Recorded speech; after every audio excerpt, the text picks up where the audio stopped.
Сәлем баршаңызға, менің YouTube каналыма қош келдіңіздер. Менің YouTube каналыма тіркеліп, қоңыраушаны басып қойыңыздар. Бүгін айраннан жасалған осындай дәмді, өте жұмсақ пирог дайындаймыз. 4 жұмыртқамызды жақсылап миксерлеп алдым. Үстінен шекерімізді салып, осыны жақсылап 2-3 минут бойы тоқтатпай миксерлейтін боламыз. Ағарып көпіргенше, қанты ерігенше миксерлейміз.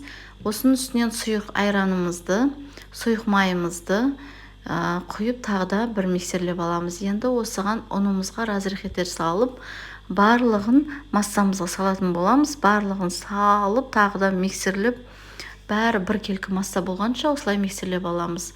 Мінекей дайын болды. Енді осыны пергамент қағазымызға осындай 28-де 30 сантиметрге 160 градуста 30-35 минуттан пісіріп алдым.